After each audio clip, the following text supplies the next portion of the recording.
Chapter 20. A Second Chance.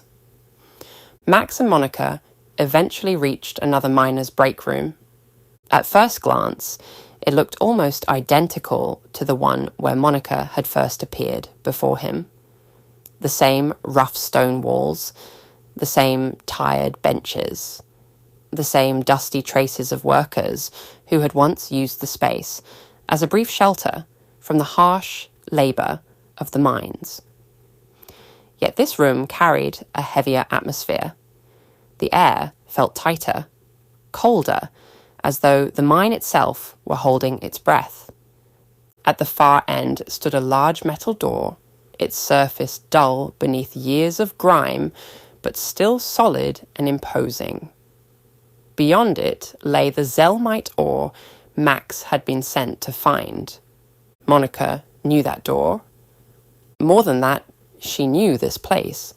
This was where Max had died. The memory surged back with cruel clarity, sharper than any blade. She saw it again in her mind. The danger, the helplessness, the terrible finality of a moment she had crossed time itself to undo. It played on an endless loop, each repetition dragging her closer to panic. Her breathing shallowed. Her hands tightened at her sides. She had made it here. She had reached him before the end. But now that the moment was nearly upon them, one question pounded through her thoughts louder than everything else. How could she save Max? Max noticed the change in her at once. The colour had drained from her face, and the brightness she had carried through the journey had dimmed behind a veil of dread. Concern creased his brow.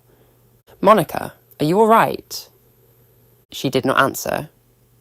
She barely heard him. Her eyes remained fixed on the metal door, her thoughts racing through every possibility. Could she warn him now? Could she change the outcome simply by standing beside him? Was Flotsam already close? Was the moment fixed, or could it still be bent? Before she could find an answer, Max stepped closer and placed a firm hand on her shoulder. "Monica, is something wrong?" he inquired, genuine concern emanating from his voice. The touch jolted her back to the present. Monica blinked, forcing herself to look at him rather than the door, rather than the ghost of what had happened here before. I'm fine, Max," she replied, conjuring a hasty excuse. "I'm probably feeling lightheaded after using that star glass." Max did not look convinced. His concern only deepened. "If you'd like, we can turn back and have Dr. Dell examine you," Max suggested. His thoughts were on her well-being. "You could rest at the mansion, and we can come back tomorrow." For a heartbeat, Monica almost wanted to say yes. Turning back would delay it, give her time to think. Give her one more day with Max before the danger caught up with them. But she knew better.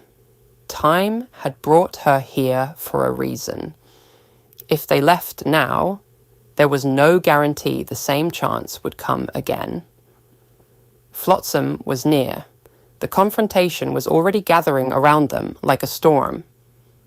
Before Monica could answer, a sound sliced through the room. Laughter. It came from above, high, warped, and horribly familiar. A clownish cackle, twisted by malice, echoing down from the darkness with theatrical cruelty. Max stiffened. That voice? Monica knew exactly who it belonged to.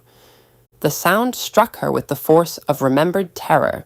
Every instinct screamed at her to act, to pull Max away, to draw her weapon and prepare. But she could not reveal too much. Not yet. So she let surprise spread across her face, hiding the truth behind a mask of shock. "It can't be," she exclaimed, her feigned astonishment masking the truth she carried within. Both of them looked up. From the high shadows above, something descended. Flotsam, or what remained of him. He lowered himself into the break room with mechanical precision, no longer the same ridiculous yet dangerous showman they remembered.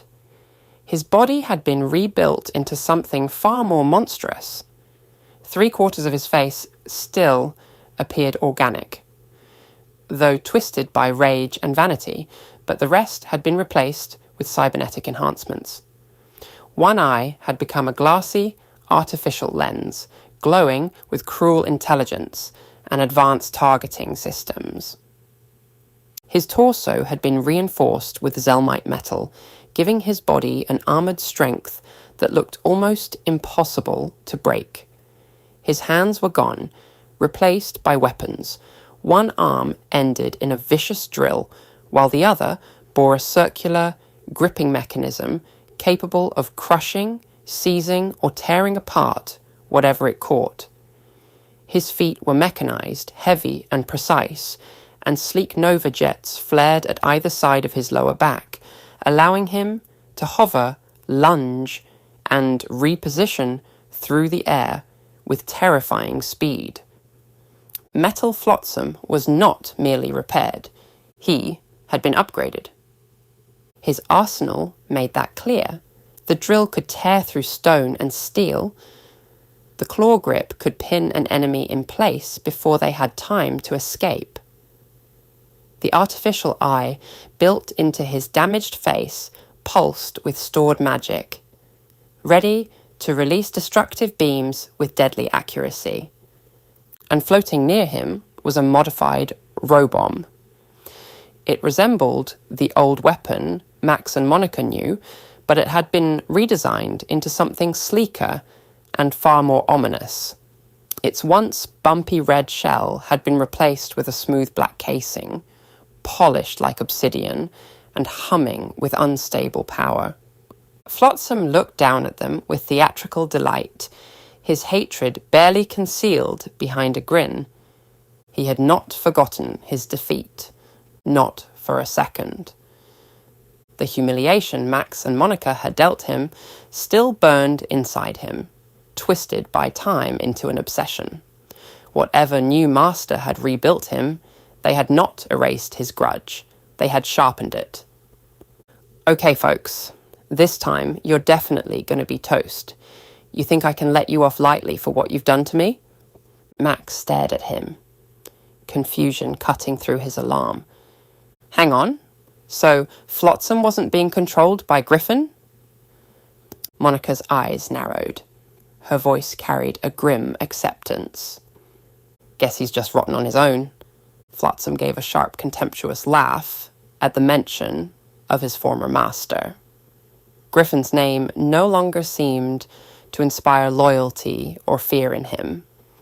If anything, he sounded amused by it, as though the old emperor had already become irrelevant. Ha! Who cares about Griffin anyway? I got a new bossman now, he declared, his voice laced with arrogance.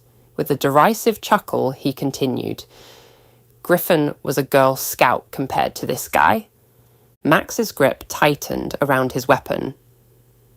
A new boss, Max said, wondering who Flotsam is working for this time. Flotsam's grin widened, his hatred twisting into manic delight. Without warning, he launched himself forward. Ready for this? Prepare yourselves, he bellowed menacingly, hurtling towards Max and Monica with relentless speed. The force of his charge tore across the break room like a cannon shot. Max and Monica reacted on instinct, throwing themselves in opposite directions, just as Flotsam's drill arm ripped through the space where they had been standing. Metal shrieked against stone, scattering sparks across the floor.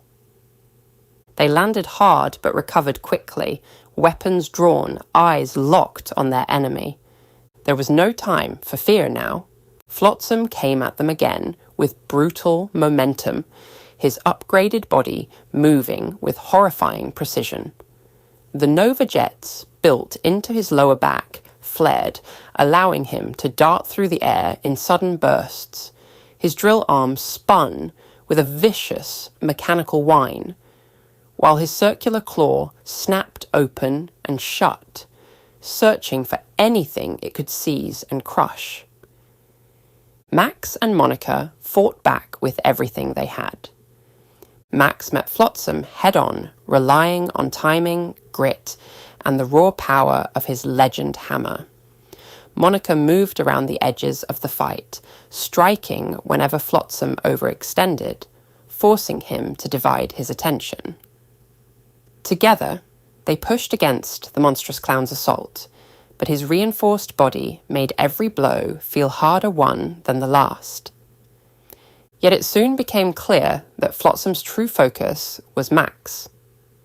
He drove towards him again and again, attacking with a fury sharpened by humiliation. Every movement carried the same message. This was personal. Max had beaten him before, and Flotsam had not forgiven him for it. As he fought, Flotsam began to laugh. He taunted Max relentlessly, promising that once he had finished killing him, he would turn his attention to Monica. He described with vile delight how he would make her death slow and agonizing, savoring every moment while Max was helpless to stop it. Max's face tightened. Monica saw the words hit him. Flotsam was not only attacking his body, he was trying to break his focus, to drag his emotions into the fight and make him reckless. She stepped forward, voice firm through the chaos. "Don't listen to him, Max," she reassured with unwavering conviction. "He's trying to make you lose focus. No matter what happens, you will not lose me, and I will not allow you to perish here." For a moment, Max looked towards her. That was all Flotsam needed. "Oh, how adorable. It would be such a shame if you were to lose her," he jeered, diverting his attention to Monica. His modified robomb spun into motion beside him. With a sharp command, it released a cascade of bombs in Monica's direction, each one dropping with a deadly metallic clatter before erupting in violent bursts of flame and smoke. Monica moved fast. She dodged the first explosion, rolled away from the second, and vaulted over a cracked section of flooring as another blast tore through the stone behind her. Heat rushed across her back. Shards of rock struck her arms and shoulders. Still, she kept moving, refusing to let Flotsam corner her. Then, one bomb landed too close. The explosion slammed into the ground beside her, the force lifting her from her feet and throwing her across the break room. She struck the floor hard, pain bursting through her body as the world blurred around her. Sound became muffled. Light flickered at the edges of her vision. For a terrible moment, she could not make her limbs obey. Flotsam saw his chance. He descended towards her, his mechanical feet scraping against the stone as he landed over her, his claw opened with slow theatrical menace, ready to close around her throat and squeeze the life from her. "Monica!" Max's cry cut through the chaos. The sound was raw, broken, terrified. Then his despair ignited into fury. With a roar, Max charged. He struck Flotsam with the legend hammer before the clown could finish the attack. The blow crashed into Flotsam's reinforced side with enough force to drive him backwards. Max did not stop. He swung again, harder this time, then again and again. Each strike fueled by panic, rage, and the desperate need to protect someone he cared for. The hammer slammed into metal plating, cracking it open. Another blow tore through one of Flotsam's shoulder mechanisms. Another smashed the casing around his drill arm. Flotsam tried to rise into the air, but Max struck the Nova jets before they could fully ignite, sending sparks bursting from the machinery at his lower back. Flotsam stumbled. Max pressed on. Every upgrade that had made the clown seem untouchable began to fail beneath the relentless assault. The cybernetic armor buckled. The artificial eye flickered. The Robomb's control link sparked and died. Even the jetpack sputtered uselessly, unable to lift him away from Max's wrath. At last, Flotsam collapsed against the stone. His once impressive enhancements shattered around him. Max stood over him, breathing hard, exhaustion dragging at his shoulders. Yet even through the fatigue, he could not resist a triumphant smirk. Even with all your fancy upgrades, you still lost. In the end, Flotsam, you're nothing more than a pathetic clown. Monica's eyes snapped open. The words reached her through the ringing in her ears, and horror struck through her like ice. She knew this moment. This was it. This was the point where Max had died. Flotsam's expression twisted with humiliation and fury. His broken body trembled, but his hatred remained very much alive. I may be a clown, you little brat, but rest assured, I always have the last laugh. With vengeful determination, he aimed his drill at Max and pulled the trigger. Monica moved before thought could catch up. Pain screamed through her body as she forced herself to her feet, but she ignored it. Her vision swam. Her legs nearly gave way. None of that mattered. Only Max mattered. She sprinted towards him with everything she had left. Save him! Save him! With every fibre within you, save him, Monica, she said to herself as she ran fast. The drill shot across the room, spinning like a spear of death, aimed directly at Max's back. Monica threw herself at him. She grabbed Max with both arms and drove them both to the floor. The drill screamed past them, so close that Monica felt the rush of air against her hair. A fraction of a second later, it struck the wall behind them with a deafening impact, burying itself deep into the stone instead of Max. For one breathless moment, everything went still. Monica lay on the floor, clutching Max tightly, her heart hammering so violently she could barely breathe. Max was beneath her, startled and winded, but alive. Alive. She lifted her head slowly, staring at the drill embedded in the wall. Then she looked down at Max. She had done it. She had saved him. History had changed again. Flotsam's broken enhancements began to fail all at once. Sparks spat from the ruined plating across his body. The artificial eye in his damaged face flickered wildly, its glow stuttering between flashes of red and dead glass. His mechanical limbs jerked out of rhythm, no longer obeying him properly, while the remains of his drill arm trembled uselessly at his side. For the first time since descending into the break room, Flotsam looked afraid. Me? Lowe's? Of all the ridiculous, he uttered in a mix of rage and disbelief, realizing this defeat would be his final downfall. Monica pushed herself upright, still breathless from throwing Max out of harm's way. Her body ached from the explosion and the fall, but confusion cut through her exhaustion as she stared at him. "What are you talking about?" Monica inquired, her voice laced with confusion at Flotsam's words. "You've lost lots of times already." Max, still shaken but very much alive, lifted his head and nodded in firm agreement. "Yeah," Max chimed in, nodding emphatically in agreement. Flotsam's expression twisted. Whether from pain, humiliation, or hatred, Monica could not tell. His body continued to spark and buckle, pieces of cybernetic armour dropping from him and clattering against the stone floor. Yet even in defeat, he still managed one final warning. "Well, I expect he'll be taking care of you shortly," he declared, unleashing one last maniacal laugh as his entire body was obliterated.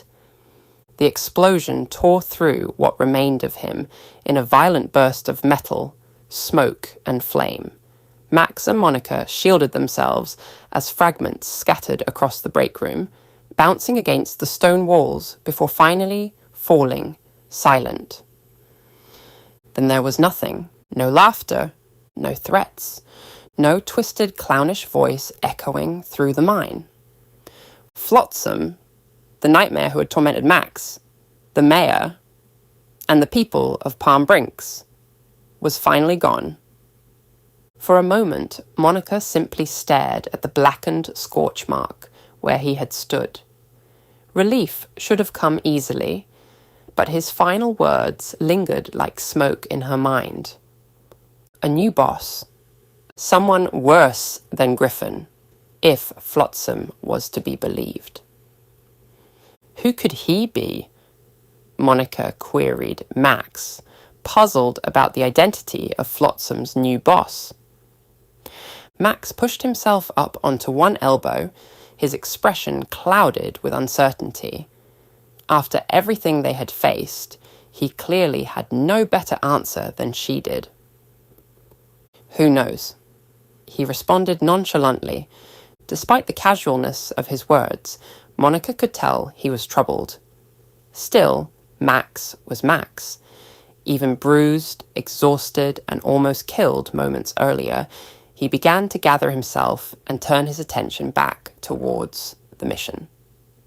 He headed towards the giant metal door at the far end of the break room, the door leading to the Zelmite. Monica watched him take a few steps. Then his legs faltered. The strength seemed to drain from him all at once. His shoulders dipped, his balance gave way, and before Monica could reach him, Max collapsed to the ground. "Max!" Monica exclaimed, her voice thick with concern, as she rushed to his side. She dropped beside him, one hand going to his shoulder, the other checking for any sign of injury. Panic flared in her chest, sharp and immediate, but after a few tense seconds, she realized he was still breathing. His pulse was there. Weak from exhaustion, perhaps, but steady. Relief washed through her so strongly that it nearly made her dizzy. He's just worn out. It is no surprise, really. Battling the monsters in this mine and dealing with Flotsam has drained us both. Her voice softened as she looked at him. Max had fought past his limits. He had survived the moment that should have killed him, but survival did not mean he was unharmed. He needed rest, proper care, and someone stubborn enough to make sure he got both. Monica slipped her arms beneath him and, with a determined grunt, lifted him onto her back. "I'm taking you to Dr. Dell's clinic to get you fixed up. I've already saved your life once. I'm not about to lose you now." Max was heavier than he looked, especially with exhaustion weighing down her own limbs, but Monica refused to let that stop her. She adjusted her grip, steadied her breathing, and began retracing their steps through the mine. The journey back felt longer than the way in. Every tunnel seemed darker now that the adrenaline was fading. Every distant drip of water sounded too loud. Monica's muscles burned and each step sent a dull ache through her body, but she kept moving. The thought of stopping never seriously entered her mind. She had crossed time for Max. She could carry him out of a mine. Luck finally turned in their favour when they came across an old minecart resting on a stretch of track. At first, Monica feared it would be another relic, rusted solid and useless. But after setting Max carefully inside and giving the cart a testing shove, the wheels groaned, shifted, and began to move. It still worked. The discovery felt like a small miracle. With the minecart operational, Monica could guide them back towards the entrance far more quickly than she could manage on foot. Better still, once they had both recovered, the cart could serve them again when they returned to finish the task and reach the Zelmite beyond the giant door. For now, though, the ore could wait. Max's life came first. Monica gripped the edge of the cart and set it moving, her eyes fixed on the tunnel ahead as the old rails carried them out of the depths.